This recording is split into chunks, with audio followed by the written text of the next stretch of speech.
बिस्मिल्लाहिर्रहमानिर्रहीम, अस्सलाम वालेकुम। आज के लेक्चर में बेटे हम चैप्टर नंबर 16 के शॉर्ट क्वेश्चंस करेंगे। तो सबसे पहले नंबर पे हमारा क्वेश्चन है, a sinusoidal current has RMS value 10 ampere, what is its peak value.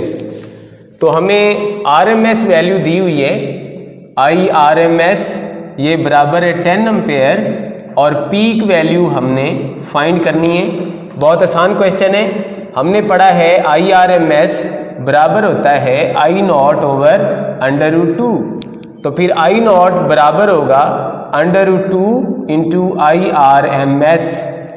√2 की वैल्यू और इधर आई आर एम एस है 10। जब हम दोनों को मल्टीप्लाई करेंगे तो हमारा आंसर आ जाएगा 14.14 ampere. Question number 2, name the device that will permit the flow of direct current but oppose the flow of alternating current. Question number 2 में दो पार्ट हैं। ए पार्ट में वो कह रहा है ऐसे डिवाइस का नाम बताओ जो डायरेक्ट करंट को गुजरने दे लेकिन अल्टरनेटिंग करंट को अपोज करे। तो आपने बताना है inductor is a device that permit the flow of direct current but opposes the flow of alternating current. The opposition offered by the inductor is given as XL is equal to 2 pi FL या omega L लिख सकते हैं। इसका B part है permit the flow of alternating current but not the direct current. ऐसे device का नाम बताओ जो अल्टरनेटिंग करंट को गुजरने दे लेकिन डायरेक्ट करंट को ना गुजरने दे। तो आपने लिखना है capacitor is a device that permit the flow of alternating current but opposes the flow of या not permit the flow of direct current. The opposition offered by the capacitor is given as XC is equal to 1 over omega C या 1 over 2 पाई FC। तो नीचे इसकी हमने opposition का formula लिख देना है। आप साथ इनके सिंबल भी बना सकते हैं। इंडक्टर के साथ इंडक्टर का सिंबल बना दें और कैपेसिटर के साथ कैपेसिटर का सिंबल बना दें। क्वेश्चन नंबर है 3, how many times per second will an incandescent lamp reaches the maximum brilliance when connected to a 50 hertz source. अगर हम एक बल्ब को 50 हर्ट्ज सोर्स अल्टरनेटिंग करंट से कनेक्ट कर दें तो बल्ब की ब्राइटनेस 1 सेकेंड में कितनी बार मैक्सिमम होगी।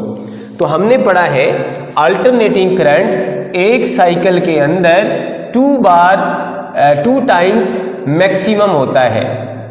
एक बार पॉजिटिव मैक्सिमम और एक बार नेगेटिव मैक्सिमम होता है। तो एक साइकिल के अंदर ये अगर 2 बार मैक्सिमम हो रहा है तो 50 हर्ट्ज का मतलब है 50 साइकिल्स पर सेकेंड। एक साइकिल में क्योंकि करंट 2 बार मैक्सिमम है तो 50 साइकिल्स में करंट 100 बार मैक्सिमम होगा इन 1 सेकेंड। और जब करंट मैक्सिमम होगा तो बल्ब की ब्राइटनेस भी मैक्सिमम होगी। तो सबसे पहले तो आपने आंसर लिखना है bulb reaches to maximum brilliance 100 times in each second. नीचे आप रीजन बताएंगे।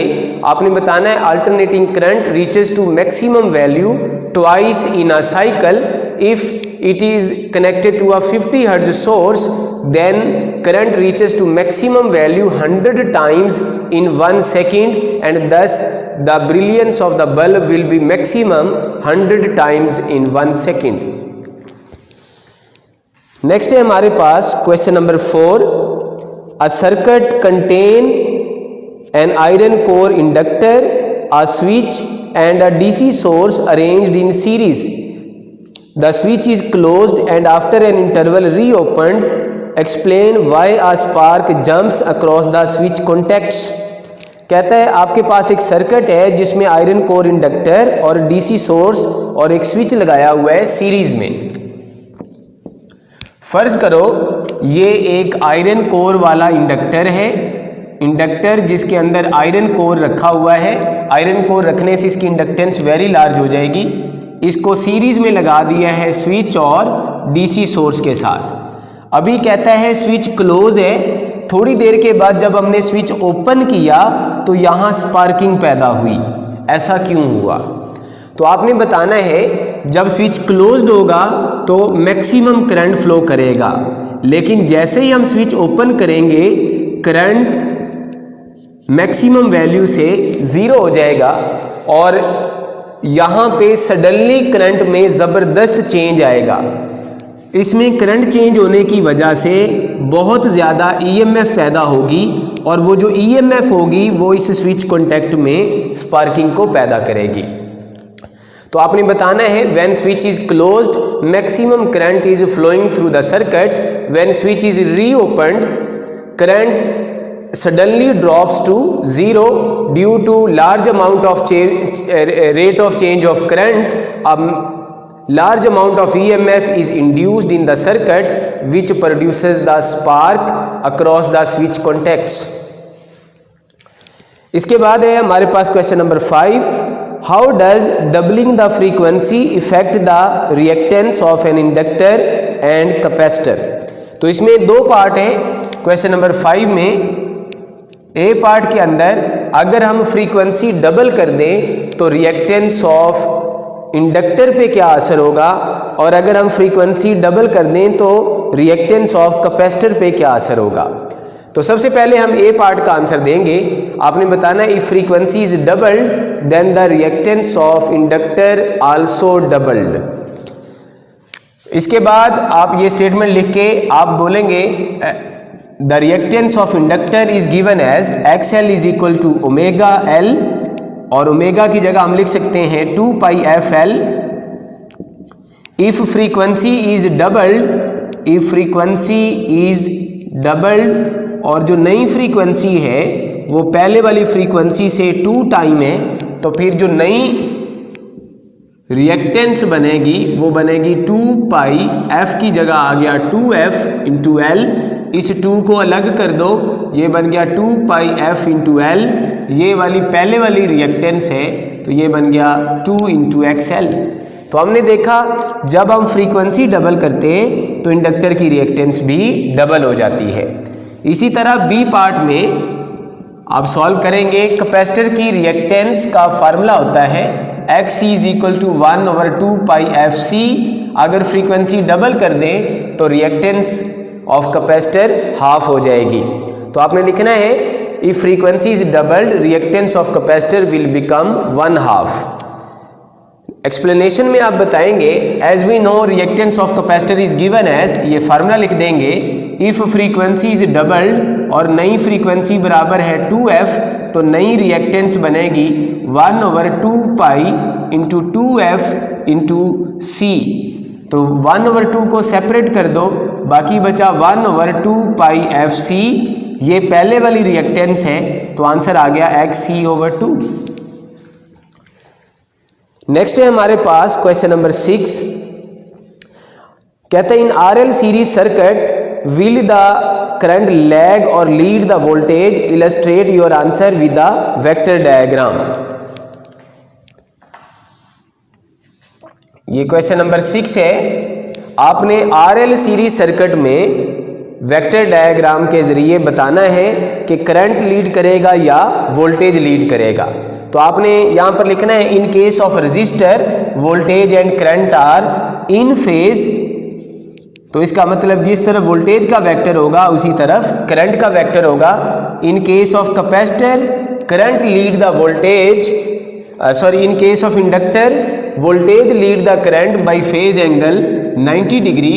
तो वोल्टेज का वेक्टर करंट से 90 डिग्री लीड करेगा। तो फिर RL सर्किट में voltage lead the current by phase angle theta. तो ये रजिस्टर का वोल्टेज है और ये इंडक्टर का वोल्टेज है और ये टोटल वोल्टेज है। तो टोटल वोल्टेज करंट से लीड कर रहा है by phase angle theta and it is given as tan inverse XL/R। हम इसको ऐसे अटेम्प्ट करेंगे in case of resistor voltage and current are in phase, in case of inductor voltage lead the current by phase angle 90 and in case of RL series circuit voltage lead the current by phase angle theta which is given as, ये साथ diagram बना देनी है और ये साथ formula लिख देना है। इसके बाद हमारे पास है question number 7, a choke coil placed in series with an electric lamp in an AC circuit causes the lamp to become dim. Why is it so? कहता है अगर एक लैंप के साथ चोक सीरीज में लगा दें तो ये डिम हो जाता है, ऐसा क्यों हुआ? फर्ज करो ये चोक है और इसके साथ एक ये लैंप है, अगर हमने ये सीरीज में लगा दें तो चोक लगाने से लैंप डिम हो जाएगा। इसकी वजह हम बताएंगे कि चोक लगाने से सर्किट की इम्पीडेंस ज़्यादा हो जाएगी और इसमें से गुजरने वाला करंट कम हो जाएगा, इस वजह से जो लैंप है वो डिम हो जाएगा। तो आपने बताना है चोक लगाने से the impedance of the circuit increases and current flowing through the circuit decreases, that is why lamp become dim. इसी का सेकंड पार्ट है, a variable capacitor is added in series and circuit may be adjusted until the lamp glows with maximum brilliance, explain how this is possible. अगर हम series में एक variable capacitor भी लगा दें और वैल्यू एडजस्ट करें ताकि बल्ब की ब्राइटनेस दोबारा मैक्सिमम हो जाए, ये कैसे पॉसिबल है? तो आपने बताना है अगर हम वेरिएबल कैपेसिटर अटैच कर दें और उसकी वैल्यू को चेंज करें ताकि कैपेसिटर की रिएक्टेंस इंडक्टर की रिएक्टेंस के इक्वल हो जाए, तो ये दोनों एक दूसरे के इफेक्ट को कैंसिल कर देती हैं और जिस फ्रीक्वेंसी पे ऐसा होगा उसको हम बोलेंगे रेजोनेंस फ्रीक्वेंसी, और उस फ्रीक्वेंसी पे सर्किट की इम्पीडेंस मिनिमम हो जाएगी तो इसमें से गुजरने वाला करंट फिर से मैक्सिमम हो जाएगा और बल्ब की ब्राइटनेस दोबारा से नॉर्मल हो जाएगी। तो इसको हम ऐसे लिखेंगे, as the reactance of capacitor and inductor opposes each other, thus when the variable capacitor is connected in series with inductor and adjusted until XC is equal to XL, under this condition they cancel out the effect of each other, the impedance of the circuit will become minimum, thus current will become maximum and lamp will glows to its normal brilliance। और साथ ही आप diagram भी बना सकते हैं। इसके बाद है क्वेश्चन नंबर हमारे पास 8, explain the condition,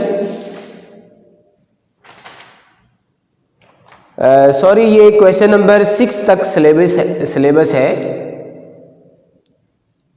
thank you so much, अल्लाह हाफिज़।